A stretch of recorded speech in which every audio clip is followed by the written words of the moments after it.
ओम शांति। नुमान साहब के इस पावन सत्र पर हम आदरणीय भाई जी का एक हाथ की नाम अभिवादन करते हैं, अभिनंदन करते हैं।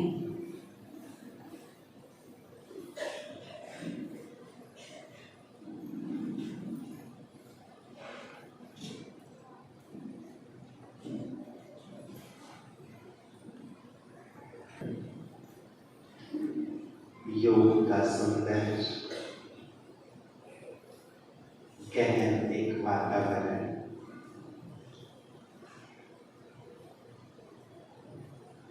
जब हम तप में बैठते हैं तो जैसे सारे संसार को मदद करते हैं। बाबा कहते हैं जब तुम योग में रहते हो तो जैसे मेरे सम्मुख रहते हो, जिसे मैं श्रृंगार सकता हूं, निखार सकता हूं, तराश सकता हूं। इसलिए योग युक्त रहना सभी बंधनों से मुक्त होने का साधन, योग युक्त रहना सभी समस्याओं से मुक्त रहने का साधन। बाबा ने कभी प्रश्न किया कि तुम्हारे जीवन में जितनी भी समस्याएं हैं, चाहे वो लौकिक हैं या अलौकिक हैं, उन सभी समस्याओं का एक ही कारण है। क्या कारण है? जितनी भी लौकिक समस्या है आज जीवन में या अलौकिक पुरुषार्थी जीवन में समस्या है, उन सभी समस्याओं का एक ही कारण है।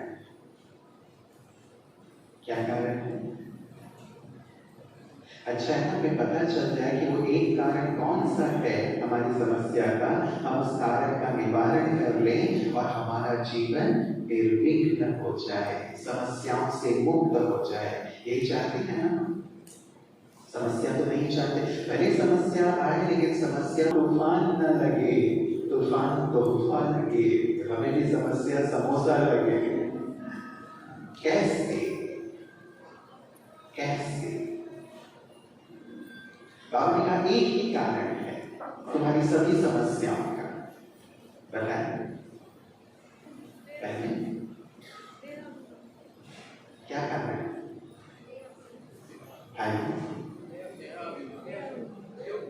चिंतन, देह अभिमान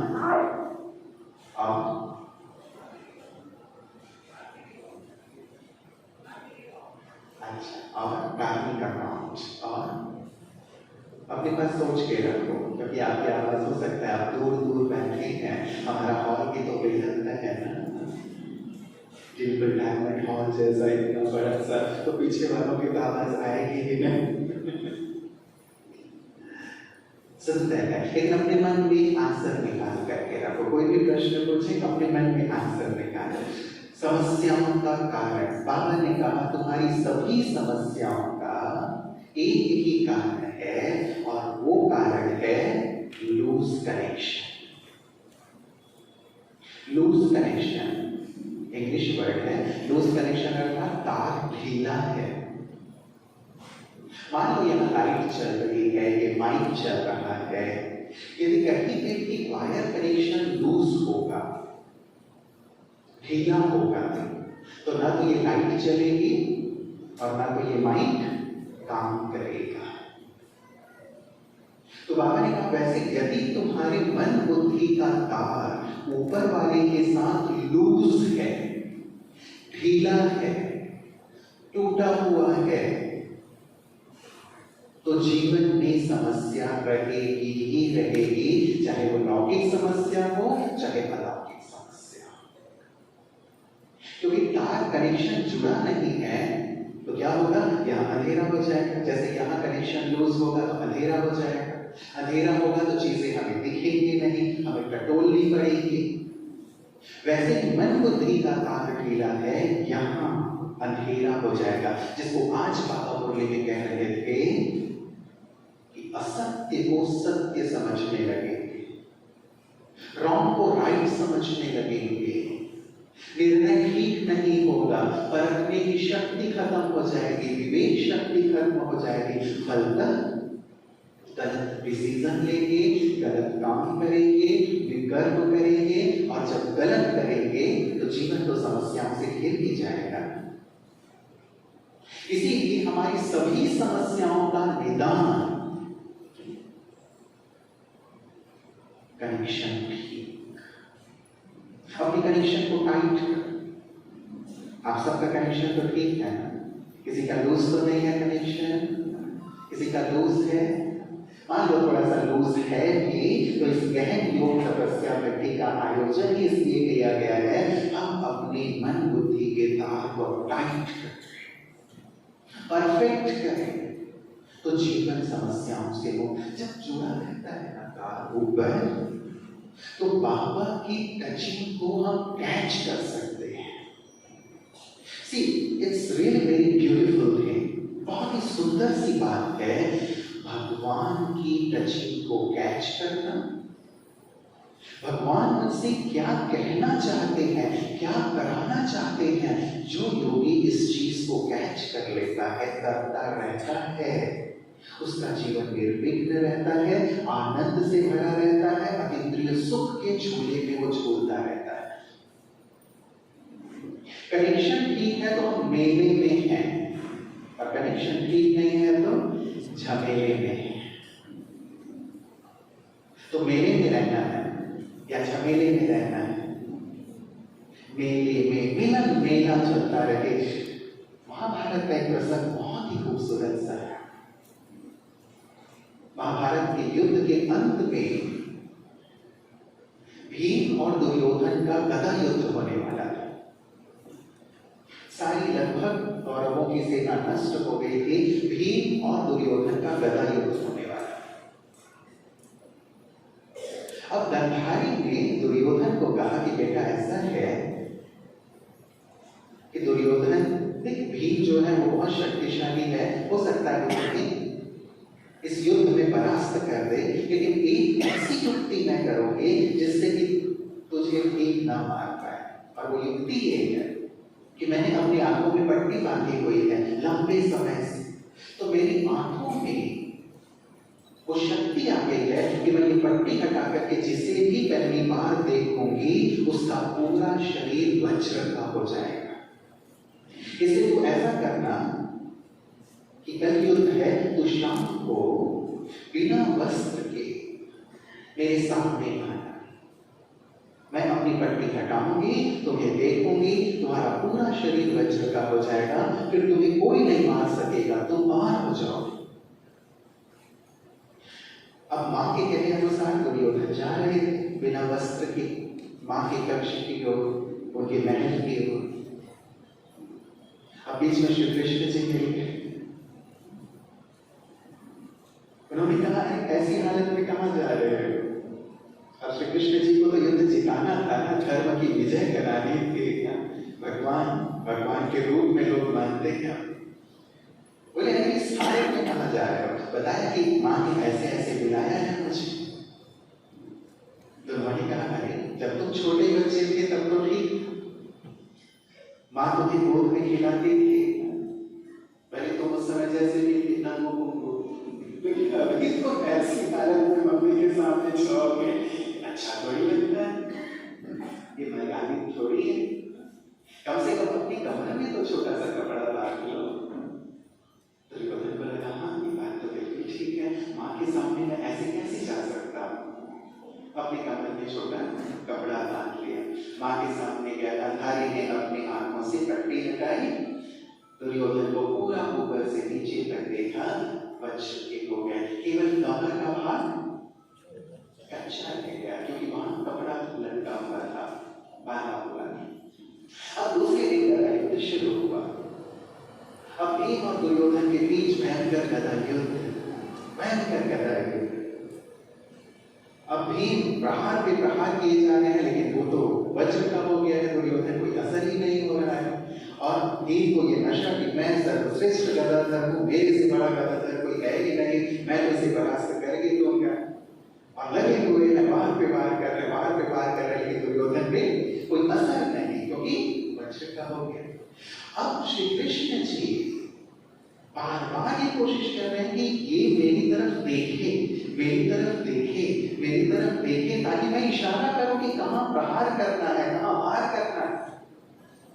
लेकिन ये भी अपने में मस्त, हम भी अपने में मस्त हो जाते हैं कि नहीं मैं कर लूंगा, सब ठीक हो जाएगा, अपने में मस्त।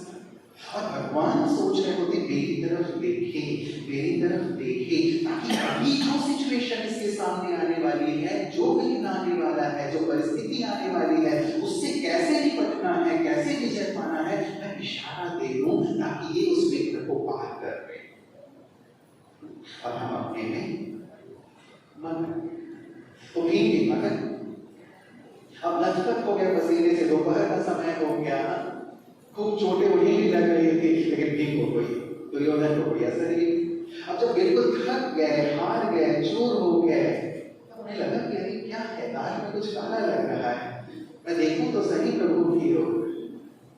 जैसे सुबह भी कहा था ना, सब अपनी तरफ से पूरा प्रयास कर लेते, फिर प्रभु की ओर लास्ट में प्रभु जी याद आते हैं। एक ना परिवर्तन करके जाए इस घटने से, लास्ट नहीं, बाबा फर्स्ट, बाबा फर्स्ट। पहले बाबा की याद, पहली याद में, अंतिम याद में सब वही तो है। इस बात को दिल से रियलाइज कर लो, महसूस कर लो। कोई सहारा नहीं, कोई सहारा काम नहीं आएगा। बाबा ने कहा सारे सहारे टूट जाएंगे, सारे आधार टूट जाएंगे। ये भगवान के महावाक्य है, तुम्हें मेरा आधार होना पड़ेगा।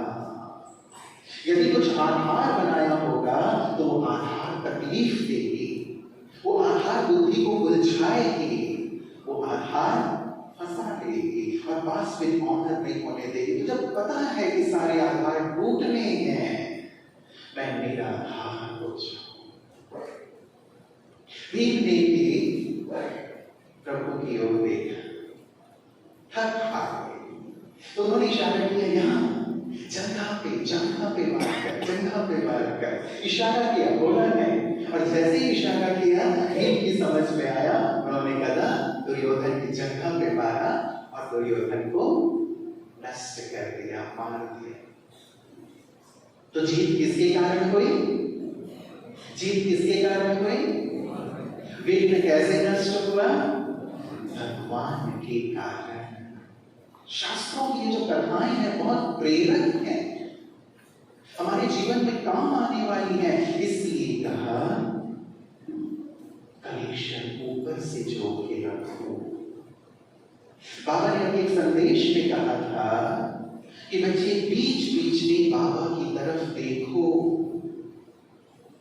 बाबा की तरफ देखो, बाबा से शक्ति लो, सकाश लो, क्योंकि तुम अपनी शक्ति से संपन्न संपूर्ण नहीं बन सकते, तुम्हें बाबा की मदद की जरूरत है। इसलिए क्या करो? बाबा की तरफ देखो, उससे शक्ति लो, सकाश लो, क्या कह रहा है वो सुनो। वो हमारे लिए खाली बैठे हुए हैं, तीनों लोगों का मालिक खाली बैठा है और हम एक छोटे से घर के मालिक बिजी, व्यस्त हैं। कहते क्या करें, बहुत घर में काम है, अभी लिपाई करानी है, पुताई करनी है, दिवाली आ रहा है, त्योहार आ रहा है, नवरात्रि आ रही है, पितरों को बड़ा खिलाना है। छत्तीसगढ़ में जो बड़े बनते हैं बहुत अच्छे लगते हैं ऐसे। तो एक्सक्यूज नहीं, बहाना नहीं, बहाना नहीं। बहाना बनाएंगे तो फिर पीछे रह जाएंगे। ठीक है वो, लेकिन वहां से भी अपने लिए राह। तो बीच बीच में बाबा की ओर देखना। सबके घर में बाबा का फोटो है ना? तो चिंता मत करो, मैं बैठा हुआ। किस किस के घर में बाबा बैठे हुए हैं, जरा हाथ दिखाएं। अरे वाह, सभी के घर बाबा बैठे हुए हैं। तो बाबा तो घर में बैठे हुए हैं, आप भी बाबा के पास बैठते हो या बाबा को ही बिठा दिया है कि आप बैठे हो? आप बैठो, मैं फ्री हूँ, आप घर के मालिक हो, मैं निश्चित हूँ।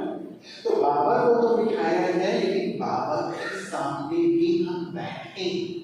कितना सुंदर नियम बना है हमारे यज्ञ का, ट्रैफिक कंट्रोल का, कम से कम 5 बार बाबा के सामने मैं बैठूं। हर घंटे में यदि हो सके तो 1 बार बैठूं।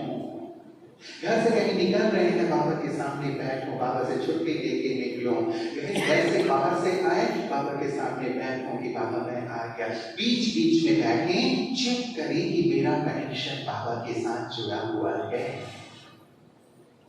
जोड़ के रखो, क्योंकि उसकी मदद बहुत जरूरी है। बाबा ने कहा है, जो ज्ञान सूर्य की छत्र छाया में रहेंगे वो हमेशा सुरक्षित रहेंगे।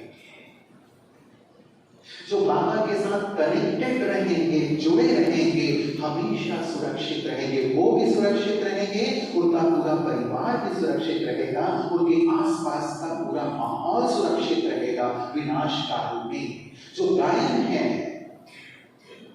कि श्री कृष्ण का जैसे पैर पड़ा, यमुना का पानी नीचे जाने लगा, वहां भी रास्ता बन गया। बाबा की ये महावाक्य है, विनाश काल में भले ही बहुत ही तेज प्रलय हो रहा हो, तेज बारिश हो रही हो, तूफान आ रहा हो, लेकिन जहां तुम योगी आत्मा होगे वहां प्रकृति भी शांत हो जाएगी, शांत हो जाएगी। लेकिन जरूरी है कि हम घबराएं नहीं, डरे नहीं, हलचल में ना आए, लेकिन अपने मन के तार को आवाज जो एक संत प्रवचन कर रहे थे, उनके सारे शिष्य बैठे हुए थे, जोर से भूकंप आया, सारे शिष्य उठ करके भाग गए मकान के बाहर, और बाहर पहुंचे तो देखा अरे महात्मा जी तो आए ही नहीं, वो तो अंदर ही बैठे हुए, कहीं ये मकान गिर ना जाए। महात्मा जी नहीं,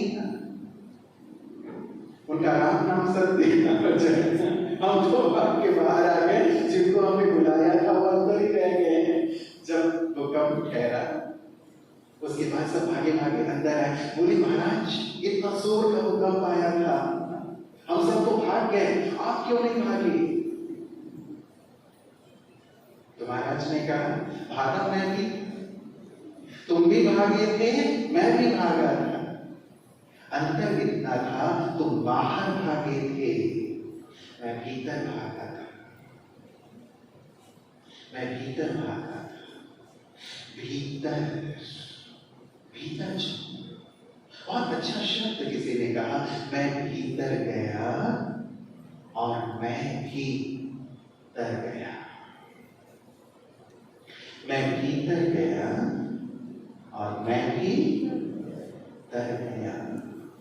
भीतर जाए, अपने आप को कनेक्ट करें, बहुत इंपॉर्टेंट है।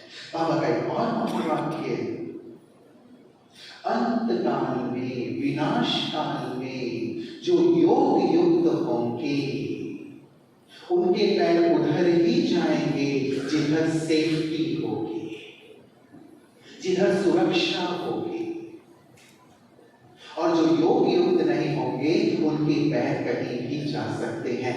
नोट करके रखिए बाबा के महावाक्यों को, जो हमें याद दिलाते हैं कि योग युक्त रहना कितना जरूरी है, कितना जरूरी है। अभी भी और अंत समय में भी जो योग युक्त रहेंगे, अंत काल में उनके कदम उधर ही जाएंगे। घोर वृष्टि हो रही होगी, भूकंप हो रहा होगा, सिविल वॉर हो रही होगी, चारों ओर हाहाकार होगा, लेकिन जो योग युक्त होंगे उनके कदम उधर ही जाएंगे जिधर सेफ्टी होगी, सुरक्षा होगी। इसलिए हम योग युक्त बने। बाबा ने एक सुंदर और प्रश्न किया कि तुम सब बच्चे मेरे मददगार हो, लेकिन तुम बच्चों में से भी मेरे सबसे ज्यादा मददगार कौन है? ये कितना बड़ा भाग्य है हमारा कि इस संगम युग में जब भगवान परम धाम से सृष्टि पर आए तो हमें उन्हें मदद करने का भाग्य मिला। कोई सोच नहीं सकता कि भगवान को भी मदद की जरूरत होगी क्या? होगी भगवान को मदद की जरूरत? होगी। जो तीनों लोगों का नाथ है, जिसके एक इशारे पर पूरी सृष्टि परिवर्तित हो सकती है, एक इशारे पर। शास्त्रों में कहा है जिसकी एक नजर पड़ जाए तो सातों सागर कांप उठते हैं। ऐसा महाकाल है वो, इतनी शक्ति है उसमें, सर्वशक्तिवान है। लेकिन वो सर्वशक्तिवान आगे भी हमारी मदद लेते हैं। दशा है इस बात का, भाग्य है हमारा। फ्लाइट में हमारी एक बहन सफर कर रहे थे, उनके बगल में ही यात्री बैठा हुआ था। हमारी बहनें सफेद वस्त्र में रहती हैं। बगल की यात्री ने पूछा उनके सफेद वस्त्र को देखकर, आप क्या करते हैं? तो बहन जी ने नशे से कहा, मैं भगवान को मदद करती हूँ। तो यात्री आंखें खोल के देखने लगा कि ऐसा भी कोई है क्या इस दुनिया में जो भगवान को मदद करता है? कितनी बड़ी बात है और कितना बड़ा नशा है, कितना बड़ा भाग्य है, हम भगवान को मदद करते हैं। तो बाबा ने कहा, तुम मेरी मदद कर रहे हो, लेकिन तुम सभी बच्चों में से भी मेरे सबसे ज्यादा मददगार कौन है? कौन है? कौन है? कौन है? राजनांदगांव है सबसे ज्यादा मददगार। हम में से भी कौन से ज्यादा, सबसे ज्यादा मददगार? बाबा का महावाक्य, मेरे सबसे ज्यादा मददगार बच्चे वो हैं जो कम से कम 8 घंटे मुझे याद करते हैं। कम से कम 8 घंटे।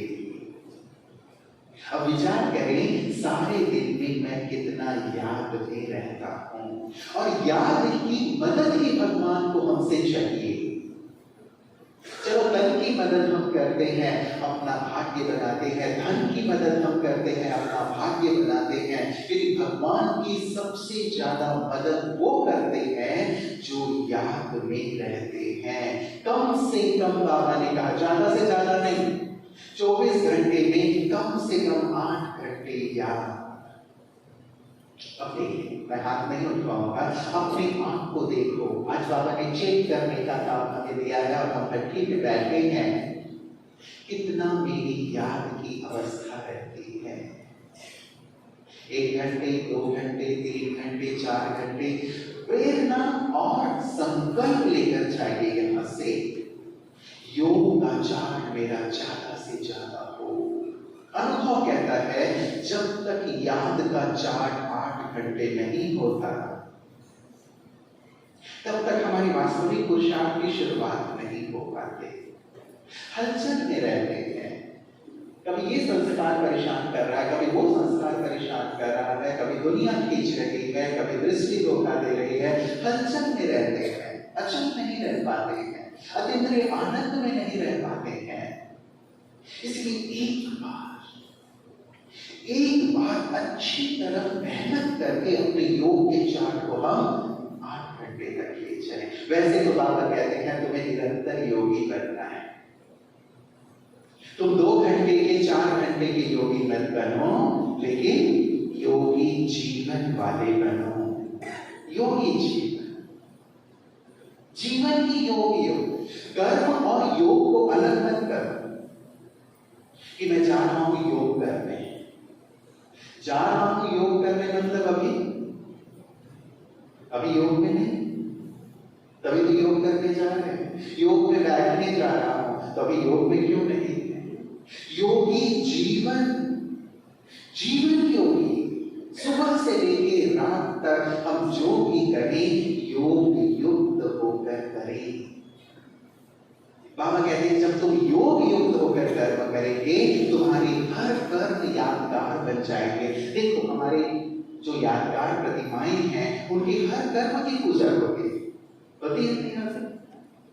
आप श्रीनाथ द्वारे चले जाएं, अन्य आप मंदिरों में जाएं, कई मंदिरों में हमारी हर कर्म की पूजा। सुबह उठ रहे हैं, उसकी पूजा, अलग दर्शन, नाश्ते के समय अलग दर्शन, भोजन के समय अलग दर्शन, शाम को अलग दर्शन, रात्रि विश्राम के लिए जा रहे हैं उसका अलग दर्शन, अलग पूजा, हर कर्म की पूजा। इवन दातून, अभी भगवान को दातून कराया जा रहा है, ऐसा भी क्या पता है? अभी भगवान को दातून कराया जाएगा, अभी भगवान शरण के लिए जाएंगे, अभी भगवान भोजन करेंगे। हर कर्म की पूजा किनका याद का? हमारा। जिन्होंने योग युक्त होकर कर्म किया उनके हर कर्म की पूजा। इसीलिए मैं योग युक्त हो जाऊं। किया जा सकता है, रहा जा सकता है निरंतर योग युक्त या नहीं? किया जा सकता है 8 घंटे योग या नहीं? क्या कहें? किया जा सकता है। जो किया जा सकता है उसी के लिए तो बाबा कहते हैं, जो नहीं किया जा सकता उसके लिए बाबा कभी नहीं कहेंगे। जो संभव है बच्चों को वही बात माता पिता कहते हैं करने के लिए। अगर तो पहले भी हम निरंतर योगी बने हैं, स्मृति में लाओ, तब तो पहले भी हमने किया है, अब भी हम ही करेंगे। करना है, उसके सिवाय और कोई योग करने योग्य, याद करने योग्य है ही नहीं। किसको याद करें? किसको याद करें? बस वही तो है याद करने योग्य। इसीलिए मुझे बस उसके साथ इसलिए कुछ ऐसी युक्तियों की चर्चा हम आज और कल करेंगे जिससे आपका योग निरंतर हो जाए। ये जो कनेक्टिविटी है, ये जो मन का तार है, वो निरंतर जुड़ा रहे, जिसको बाबा कहते हैं हाथ काटे दिल यार दे, हाथ काटे दिल तार दे। उसका तार से, उस पिता से जुड़ा रहे। करेंगे ना सर? करेंगे ना सर? और निरंतर योगी बनना चाहते हैं तो रहता नाटक है निरंतर योगी। आप इसलिए उठवाते हैं आपका, ताकि बाबा भी देखिए और बाबा का बल, आपके संकल्प का बल आपको वहां तक ले चलेगा। एक संकल्प की देरी है। यदि हमने ठान लिया, कहते ना ठान लो तो जीत है और मान लो तो हार है। मान लिया कि मुझसे नहीं होगा, मान लिया कि ये मेरे बस का नहीं है, 8 घंटे निरंतर योग मैं नहीं कर सकता, विकारों को मैं नहीं झेल सकता, आलस्य अलबेलापन मुझसे दूर नहीं होते हैं, जाते हैं फिर से आ जाते हैं, लाख कोशिश कर ली मैं सुबह उठ नहीं पाता हूँ, लाख कोशिश कर ली मुझसे ये काम महाशत्रु जीता नहीं जा रहा है, कोई जा नहीं रहा। मान लिया तो हार गए और ठान लिया तो जीत गए। भगवान अभी हमें मदद कर रहे हैं, हमारे सुप्रीम टीचर, हमारे उस्ताद हमारे साथ हैं, वो हमें सिखा रहे हैं, मदद कर रहे हैं कैसे माया को जीतो। जो भीम का और दुर्योधन का एग्जाम्पल दिया वो इसीलिए, उसकी ओर तो देखो, उसके साथ कनेक्ट तो हो जाओ।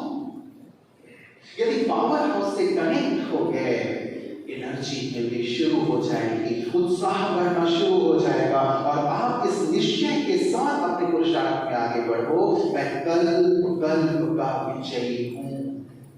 संभालो इसको अपने अंदर, अपने चित्त में, अपने अंतर मन में। मैंने कल्प कल्प माया को हराया है, कल्प कल्प मैं निरंतर योगी बना हूं, कल्प कल्प भगवान का मददगार बना हूं, कल्प कल्प विजयी रत्न विश्व महाराजा, सारे कल्प का हीरो एक्टर मैं। जिसने ठान लिया, जिसने सब अंतर मन से स्वीकार कर लिया, वो बन गया, बन गया। इसीलिए हाथ उठवाते बार बार कि संकल्प करो। क्यों योग को इतनी महत्ता बाबा देते हैं और क्यों हमें योग को इतना महत्व देकर चलना है? महत्ता तो हमने देखी। बाबा जब इस सृष्टि पर आए, पहला बाबा का महावाक्य यही था, अपना परिचय देने के बाद, अच्छे योगी बनो, पवित्र बनो, योगी बनो। गीता में भगवान के महावाक्य है, हे अर्जुन, ज्ञानी तू आत्मा मुझे प्रिय है, लेकिन योगी तो आत्मा मेरा स्वरूप है, स्वरूप है। जैसा मैं हूं वैसा ही योगी आत्मा है। योगी आत्मा ही आने वाले समय पर सारी सृष्टि की आत्माओं को मुक्ति, जीवन मुक्ति देंगे। आने वाले समय पर योगी आत्माएं ही मंच पर होंगे और वही सबको गति सदगति देंगे, सभी की मनोकामनाएं पूरी करेंगे, हीरो पार्ट प्ले करेंगे, ग्रह नक्षत्रों की दशा और दिशा परिवर्तित करेंगे। जो आत्माएं प्यासी आएंगी उन आत्माओं की प्यास बुझाएंगे योगी आत्माएं, ज्ञानी आत्माएं हैं। ज्ञान सुनाने का पाठ अभी चल रहा है। आने वाले समय में बाबा के महावाक्य हैं, लोग सुनना नहीं चाहेंगे, अनुभव करना चाहेंगे, इतनी तड़पन में होंगे कि सेकंड में कोई मुझे शांति दे दे, सेकंड में कोई मुझे मुक्ति दे दे, सेकंड में कोई मेरी तकलीफ कर ले, मेरे दुख कर ले। मुझे जो तड़पन हो रही है, पीड़ा हो रही है, तो तड़पन और पीड़ा कोई कर ले। योगी आत्माओं की दृष्टि मिली और तड़पन खत्म। इसलिए बाबा कहते हैं योगी बनो, योगी बनो। योग करना क्यों जरूरी है? अपने पास डायरी में नोट करके रखो, एक आपके लिए होमवर्क है। क्यों योग करना जरूरी है? जो चर्चा हम कर रहे हैं अपने पास नोट करके रखो, क्योंकि जब तक किसी चीज की महत्ता का पता नहीं होता है तब तक हम उस चीज में इंटरेस्ट नहीं लेते, उसमें समय नहीं देते, उसके लिए अपने आप को लगाते नहीं, क्योंकि मूल्य पता नहीं है उसका इंपॉर्टेंस क्या है अभी और आने वाले समय में, मेरे लिए और औरों के लिए क्या इंपॉर्टेंस है। जब एक बार आप गहराई से इसे समझ जाएंगे तो अपने आप योग के पथ पर आपके कदम बढ़ने लगेंगे। ये छोटी सब चीजों को कुछ काम नहीं आने वाला, अपने आप को योग युक्त करने में लग जाओ। उन सभी बातों को दूर करो जो योग के मार्ग के बाधक बन रहे हैं, महत्ता निकालो। योग क्यों करना जरूरी है? क्यों करना जरूरी है? क्यों करना जरूरी है? एक बात, ये सारी बातें जो हमने की उसके साथ साथ एक महत्वपूर्ण बात, योग से ही जो रोज बाबा कहते हैं तुम्हारे विकर्म विनाश होंगे। और कोई चारा नहीं है आत्मा के ऊपर जो जन्म जन्मांतर के विकर्मों का बोझ है उसे नष्ट करने का, या तो योग बल या फिर भोग बल। क्या पसंद है आपको, योग बल या भोग बल? बोले जरा, योग बल, भोग बल तो नहीं। अच्छा, किस किस को धर्मराज से मिलना है? जरा हाथ उठाएं। जो धर्मराज से मिलना चाहते हैं हाथ उठाएं। अच्छा, पीछे 4-5 लोग हैं जो धर्मराज से मिलना चाहते हैं। मिलेंगे धर्मराज जी से? धर्मराज से मिलना अर्थात गरुड़ पुराण में बड़ा भयंकर वर्णन है धर्मराज जी का।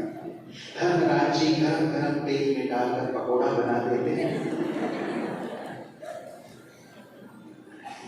ऊंची पहाड़ी से नीचे फिरवा देते हैं, या फिर आरा से छिड़वा देते हैं। ऐसे हैं धर्मराज जी।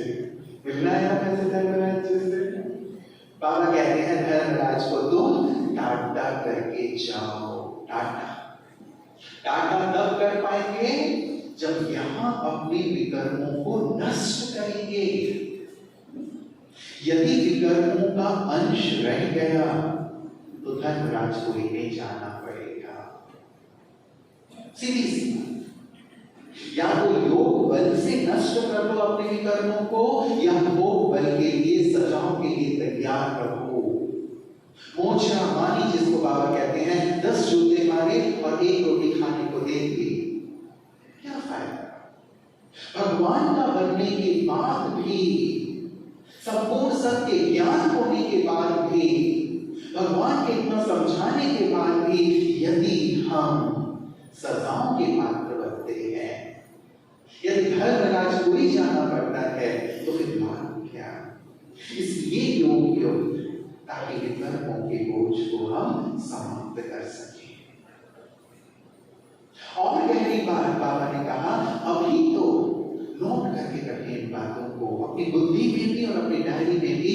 बाबा ने कहा, अभी तो तुम केवल अपने विकर्मों को नष्ट करने के लिए योग कर रहे हो, अपने विकर्मों को नष्ट करने के। लेकिन एक समय आएगा जब तुम्हें अन्य आत्माओं के विकर्मों को भी नष्ट करना होगा। केवल अपने विकर्म नहीं, अन्य आत्माओं के विकर्मों को भी अपने योग बल से नष्ट करना होगा। क्या इतना योग बल मैंने जमा किया है? और ये बात बाबा ने तब कही थी जब साकार में मम्मा बाबा थे। एक बहन की यज्ञ में सेवा नहीं करते थे, केवल खाना पीना सोना यही उसका जीवन था। छोटेपन में कई बच्चे आ गए थे यज्ञ में, तो न ज्ञान योग में रुचि थी, न सेवा में रुचि थी, बस खाना पीना सो। एक बार सतीश ने भोग लगाया तो ऊपर से ऑलमाइटी बाबा ने वतन से, सूक्ष्म वतन से संदेश दिया कि इस बच्ची को कहना कि इस बच्ची के पास केवल 10 दिन का समय है, 10 दिन के बाद ये शरीर छोड़ने वाली है। अब तक तो ज्ञान योग किया नहीं है, सेवा की नहीं है, अब 10 दिन में जितना हो सके ज्ञान योग कर ले, सेवा कर ले, अपना भाग्य बना ले। 10 दिन का समय है बस इसके पास। अब संदेश आई, उसने संदेश दिया कि बहन ऐसा ऐसा बाबा ने ऊपर से संदेश दिया है, 10 दिन के बाद तुम शरीर छोड़ने वाली हो, 10 दिन में जितना अपना भाग्य और पुण्य जमा करना होगा। अब जिसने पूरे जीवन ज्ञान योग न किया हो, क्या अंत में योग लगेगा? यदि हमने पूरे जीवन योग को हल्के में लिया हो, ना किया हो, अंत में योग लगेगा? नहीं लगेगा। कई बार हम बाबा को चढ़ाते हैं कि बाबा आप निश्चिंत रहो, हम कर लेंगे, हम हो जाए। जैसे कि आप घंटी बजाओगे ना, अंतिम घंटी बजाओगे, हम दौड़ के ट्रेन में चढ़ जाए। आप निश्चिंत रहो हमारी तरफ से, अंत में नहीं होगा। लंबे काल का अभ्यास होगा, तभी अंत में हम बाबा की याद में स्थित हो सकेंगे, अन्यथा नहीं। उससे भी योग नहीं हुआ, और जब योग नहीं हुआ तो उसने सारे 10 दिन तक लगातार सेवाएं की। लास्ट डे डेथ बेड पे थे, लेकिन शरीर नहीं छोड़ पा रहे, शरीर नहीं छोड़ पा रहे, तड़पन हो रही। संदेश दिया गया मम्मा बाबा को, मम्मा बाबा आए, अनन्य रत्न आए, बहुत पावरफुल योग किया आधे घंटे तक। तब जाकर आत्मा उस देह से मुक्त हुई, उस आत्मा को प्रकाश दिया, शक्ति दी, आत्मा मुक्त हुई तब देह से। उस समय बाबा ने ये सुंदर महावाक्य कहा था कि बच्चे अभी तो तुम केवल अपने कर्मों को नष्ट करने के लिए योग कर रहे हो, एक समय आएगा जब तुम्हें औरों के विकर्मों को नष्ट करना होगा। बाबा ने कहा जब तक तुम सबको मुक्ति नहीं दे देते, तुम भी मुक्ति धाम में नहीं जा सकते। सारी आत्माओं के कल्याण की जिम्मेवारी तुम्हारे ऊपर है, और वो मुक्ति, जीवन मुक्ति देने का कार्य, कल्याण का कार्य हम केवल योग के आधार पर कर सकते हैं। इसलिए इस बात को अंडरलाइन करें, न केवल हमें अपने विकर्मों को नष्ट करना है, लेकिन अन्य आत्माओं के विकर्मों को भी नष्ट करना है। इसलिए हम योग युक्त हो जाए। योग इसलिए भी क्योंकि योग से ही हम अपनी कर्मेंद्रियों को जीत सकते हैं, कर्मेंद्रिय जीत बनते हैं। जब तक योग नहीं, तब तक कर्मेंद्रियों को नहीं जीता जा सकता। कभी आंखें धोखा देंगी, कभी मुख धोखा देगा, कभी कान धोखा देंगे, कभी अन्य कर्मेंद्रिय धोखा देंगे, कभी मन चंचल हो जाएगा। बैठे हम यहाँ हैं, योग कर रहे हैं, लेकिन पूछो क्या मन भी बैठता है या मन अपने घर में चला जाता है, बाजार में चला जाता है, किसी व्यक्ति के पास चला जाता है, पास में चला जाता है, कहाँ चला जाता है? मन देखो, हम यहाँ बैठे हुए हैं योग करने के लिए, मन भी योग में बैठता है या मन कहीं और चला जाता है? मन बना भाव होना है। तो योग इसलिए क्योंकि योग से ही हम अपनी सूक्ष्म और स्थूल कर्मेंद्रियों को जीतते हैं। योग से मन शांत होता है और कर्मेंद्रियां शीतल होती हैं। बाबा कहते हैं कि सन्यासी तो दवाइयां खा के अपने कर्मेंद्रियों को शीतल करते हैं, लेकिन तुम्हें योग बल से अपने कर्मेंद्रियों को शीतल करना है। जब तक योग नहीं होगा कर्मेंद्रियां धोखा देती रहेंगी। इसलिए तो भले हमें 10 साल ज्ञान में हो गए, 20 साल हो गए, 25 साल हो गए, 30 साल हो गए, कोई फर्क नहीं पड़ता। इसलिए हमारे यहाँ कहा जाता है आप कब से ज्ञान में हैं ये इंपॉर्टेंट नहीं है, ये महत्वपूर्ण नहीं, लेकिन ज्ञान आप में कब से है ये महत्वपूर्ण है। आप योग के मार्ग में कब से हो ये महत्वपूर्ण नहीं है, आप योग मार्ग में कब से चल रहे हो ये महत्वपूर्ण नहीं, योग आप में कब से चल रहा है ये महत्वपूर्ण है। 20 साल होने के बाद, 10 साल होने के बाद भी अब तक मेरे योग का चार्ट कितना है, अभी भी मुझे योग में संघर्ष करना पड़ता है, अभी भी कर्मेंद्रियों को नियंत्रित करने में संघर्ष करना पड़ता है, तो देखो योग पर ध्यान है। योग से ही कर्मेंद्रियां जीती जाएंगी, अन्यथा अंत में कर्मेंद्रियां बांध लेंगी, कर्मेंद्रियों का रस खींच लेगा और हम पास में लौटा नहीं हो पाएंगे। कई लोग कहते नहीं कर्मेंद्रियों को हमने जीत लिया है, लेकिन सूक्ष्मता से चेक कर। एक माता जी थी, 30 साल हो गए थे उनको ज्ञान में, वो कहते थे कि अब सब तरफ से मैंने किनारा कर लिया है, मेरा तो बस एक ही है, मैं निराधार हो गई हूँ, जब बाबा कहेंगे मैं चल पड़ूंगी। लेकिन जब चलने का समय आया तो चल नहीं रही। कहते थे कि जब बाबा कहेंगे कि चल पड़ो तो मैं चल पड़ूंगी, लेकिन जब चलने का समय आया तो चल ही नहीं रही, रुक गई थी, अटकी हुई थी आत्मा। डॉक्टर ने जवाब दे दिया, शरीर के जो ऑर्गन्स हैं वो भी पूरी तरह से डैमेज हो गए थे, तो आत्मा का निकलना ही ठीक था, लेकिन आत्मा निकल नहीं पा रही।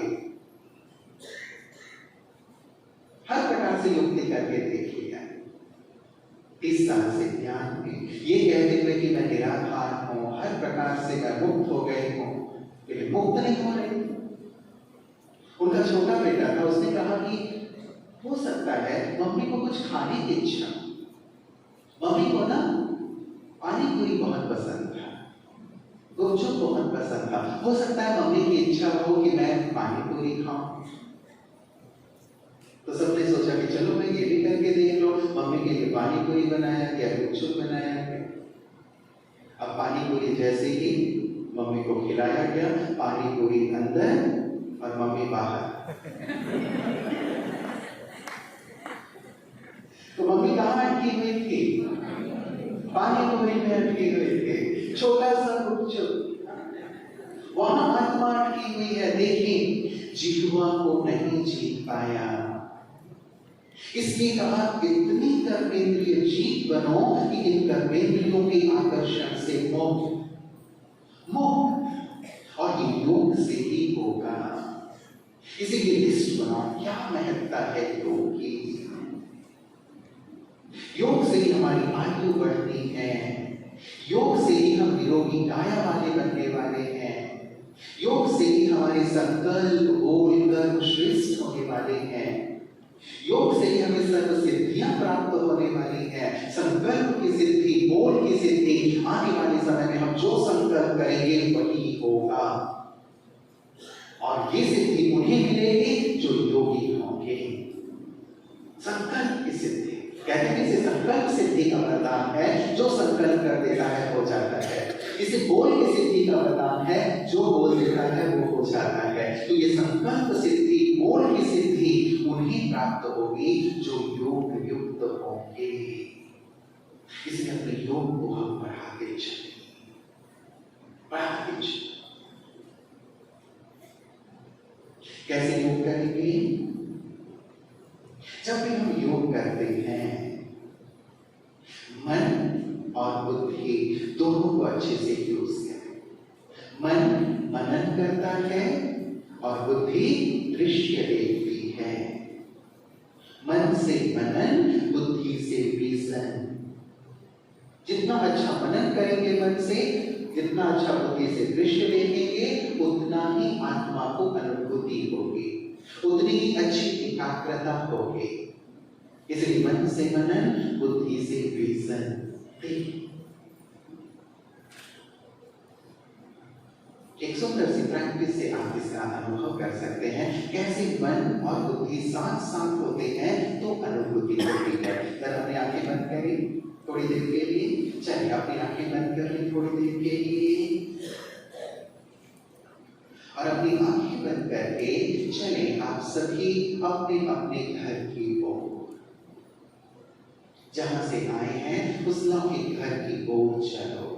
अपने मोहल्ले में पहुंच गए, देखो, बुद्धि से देखो, मोहल्ले में पहुंच गए, घर की ओर जा रहे हैं, अपने घर में प्रवेश किया, किचन में पहुंच गए, और किचन में देखें फ्रिज में या टोकरी में नींबू रखा हुआ है। उस नींबू को उठाएं, काटें उस नींबू को और उसे अपने मुंह में निचोड़ें। टप टप टप। नींबू का रस मेरे मुख में जा रहा है और मेरा मुख खट्टा होता जा रहा है, लार से भरता जा रहा है। दूसरी नींबू की स्लाइस को, टुकड़े को भी अपने मुख में निचोड़ें। टप टप टप। नींबू का रस बहुत खट्टा है, मेरा पूरा मुंह खट्टा होता जा रहा है, लार से भरता जा रहा है। देखो, संकल्प भी और दृश्य भी पास ही कच्ची इमलियां रखी हुई हैं। और कच्ची इमलियों को उठाएं और चुप से उन कच्ची इमलियों को, इमली बहुत खट्टी है, बहुत खट्टी है, मेरा मुंह खट्टा होता जा रहा है, पानी से भरता जा रहा है, लार से भरता जा रहा है। चूसे इमली को, चूसे खट्टी इमलियों को, मुख पानी पानी होता जा रहा है, भरता जा रहा है लार से। आंखें खोली अपनी। किस किस के मुंह में पानी आया, जरा हाथ उठाएं। किस किस के मुंह में पानी आया? अरे वाह, ज्यादातर सबके मुंह में पानी आ गया। जिसके मुंह में पानी नहीं आया उसके घर में नींबू नहीं था, इमली भी नहीं दिया। मुझे लग रहा था नींबू तो है नहीं घर में, कहाँ से लाए, कैसे काटे, तो नींबू नहीं थी तो शायद इसलिए पानी नहीं आया। लेकिन देखिए साइंस, यहाँ आप बैठे हुए हैं, केवल संकल्प कर रहे हैं और देख रहे हैं कि नींबू काट रहे हैं, निचोड़ रहे हैं, वो बहुत खट्टा है, मुख पानी से भरता जा रहा है। कई उन्होंने बीच में आप खोले थे और ज्यादा नींबू का रस मुंह में नहीं डाल सकते, और ज्यादा जूस नहीं सकते। यहाँ आपको प्रैक्टिकली कुछ नहीं किया जा रहा है, ना तो नींबू का रस निचोड़ा, ना तो इमली चुसाई, लेकिन मुंह में पानी आ गया। क्यों? विज्ञान, मन से सोच रहे हैं और बुद्धि से देख रहे हैं, दोनों साथ साथ चल रहा है, इसलिए अनुभव हो रहा है कि मुख में पानी आ गया। ठीक यही चीज हमें योग में करना है। मन मनन करे, चिंतन करे और बुद्धि उस दृश्य को देखे। यदि आप सूक्ष्म वतन में जाते हो, सूक्ष्म वतन का चिंतन करो, सूक्ष्म वतन कैसा है, बाबा कैसे हैं, मैं वहां कैसा हूँ, क्या कर रहा हूँ। जितना अच्छा चिंतन होगा और जितना स्पष्ट आप उस दृश्य को देखेंगे, आप मगन रहेंगे,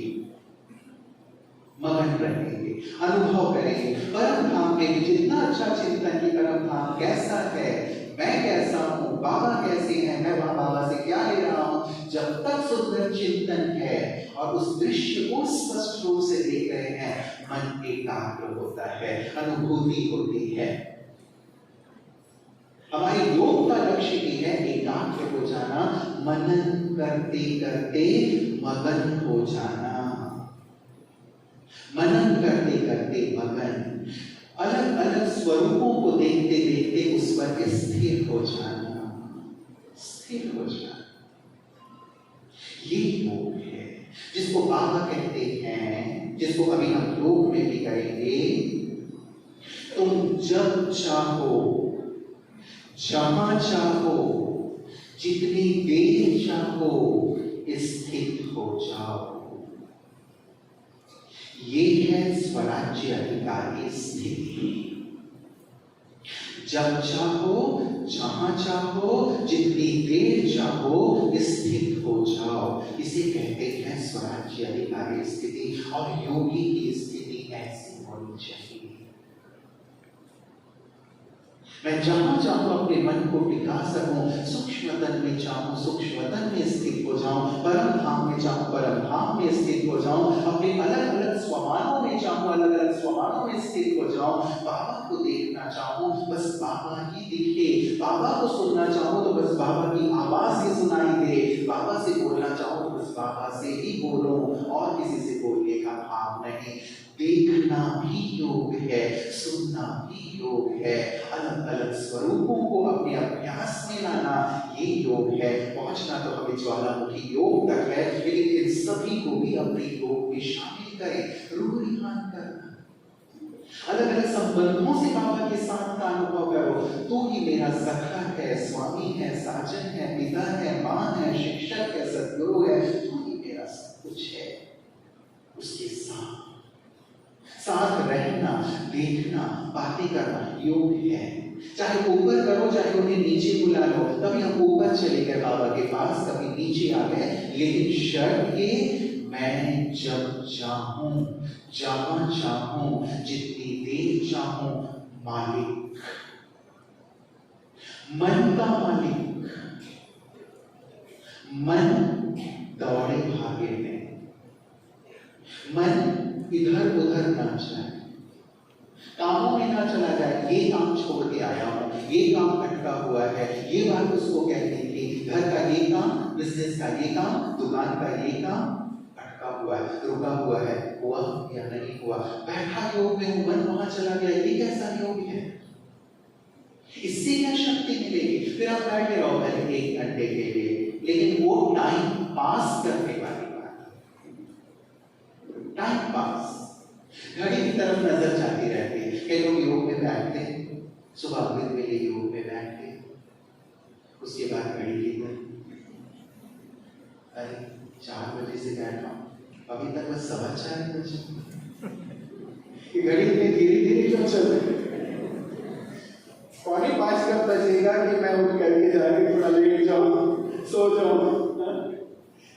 घड़ी वैसे तो बहुत तेज भागता है, ये सुबह सुबह जब मैं योग में बैठा हूं, इतना धीरे धीरे क्यों चल रहा है? टाइम पास करने वाला योग नहीं। यदि टाइम को पास करेंगे तो ऐसे ही हम धक्का मुक्की लगा के पास होंगे, ग्रेस मार्क से पास होंगे। ग्रेस मार्क से पास होने वाले नहीं। हमारे राजनांदगांव के सभी भाई बहने तो राजा है ना, और राजा रहना पास with honour.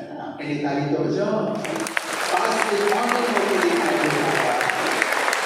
Pass with honour, पास नहीं, पास विद ऑनर। राजनांदगांव के राजा बच्चे हैं, आपके महाराजा बच्चे हैं, हम पास विद ऑनर होंगे। इसलिए मन को टिकाने में भी पास विद ऑनर। मालिक हूं मैं, राजा हूं मैं, मन मुझे नहीं चलाएगा, मैं अपने मन को चलाऊंगा। मन मेरा मंत्री है, मुझे चलाने वाला है, राजा हूं मैं, मालिक, आत्मा, मैं जहां रहूंगा मन वहीं लगेगी। ऐसी ट्रेनिंग, ऐसी प्रैक्टिस करें। Practice makes a person perfect. जितनी प्रैक्टिस करेंगे परफेक्शन आएगी। तो कैसे हम 8 घंटे और निरंतर योग की चलेंगे? अब मैं उसकी एक विधि रख रहा हूं। उसके बाद हम सब योग में चलेंगे। सभी 5 मिनट का थोड़ा सा ब्रेक ले लेना। हमारी प्रबंधन आपको ब्रेक में थोड़ी सी या तो एक्टिविटी कराएंगे या इसको फ्रेश होके आना होगा, आ जाएंगे। लेकिन हम सब फिर नहीं करके बहुत पावरफुल योग करेंगे, राजा बनकर योग करेंगे। तो कैसे निरंतर योग होगा? कैसे हम 8 घंटे के योग को सहज कर सकते हैं? मन बुद्धि की दिनचर्या बना रखिए। अपने मन को कोई ना कोई होमवर्क हमें देकर रखना है। जैसे 1 to 12 एक बहुत सुंदर योग की विधि। घड़ी की सुइयां आप देखिए, 1 से 12 बजे तक होती है ना। 12 के बाद फिर 1 बजता है, तो 24 घंटे आप इस 1 to 12 ट्रेन को कर सकते हैं। आप यदि ऐसे भी योग में बैठो तो भी आप इसे ड्रिल की तरह कर सकते हो। कई बार ये होता है, हम योग में बैठते हैं, फिर लगता है क्या करें अब योग में। ठीक है, हम आत्मा को ये समझ लिया, थोड़ी देर हम परम चले गए, हम बैठ गए, अब आगे क्या करें? बाबा से थोड़ी सी बात कर ली, हाँ बाबा ओम शांति, उसके बाद अब आगे क्या करो? तो कई लोग ब्लैंक हो जाते हैं। तो यदि मन ब्लैंक हो जाएगा, खाली हो जाएगा, तो फिर नींद आने लगेगी। बाबा कहते हैं आंख खोल कर याद करो, और हम में से कहीं मुंह खोल कर याद करते हैं।